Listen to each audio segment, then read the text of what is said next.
श्री कृष्ण द्वारा दिया गया गीता का ज्ञान। एक बार गांव में एक बूढ़ा अपने पोते के साथ रहता था। बूढ़ा रोज़ सुबह जल्दी उठकर भगवद गीता पढ़ने के लिए मेज पर बैठ जाता था। उनका पोता दादाजी की प्रशंसा करता था और अपने दादाजी जैसा बनना चाहता था, इसलिए पोता दादाजी की तरह सब कुछ करने की कोशिश करता था। एक दिन पोता अपने दादाजी के पास गया और कहा, दादाजी, मैं आपकी तरह रोज़ मेज पर बैठकर भगवद गीता पढ़ता हूँ, लेकिन मैं इसे ज़्यादातर समझ नहीं पाता हूँ और जो कुछ मैं समझ पाता हूँ किताबें बंद करने के साथ साथ मैं उसे भूल जाता हूँ।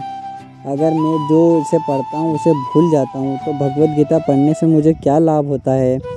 तब दादाजी एक कोयले की टोकरी पकड़े हुए थे।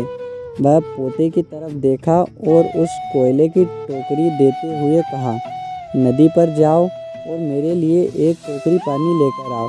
दादाजी ने जैसा कहा लड़के ने वैसा ही किया, लेकिन जैसे ही वह घर पहुंचा, टोकरी का सारा पानी निकल जाता है।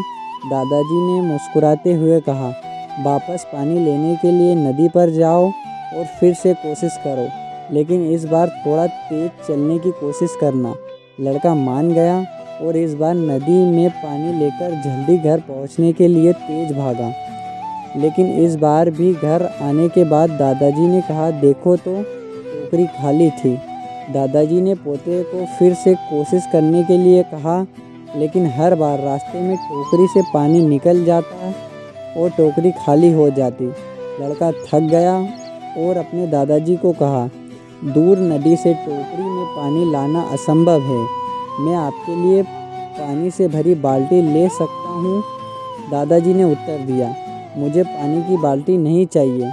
मैं चाहता हूँ तुम इस कोयले की टोकरी में से ही पानी हमारे लिए नदी से पानी लेकर आओ और कोशिश करो।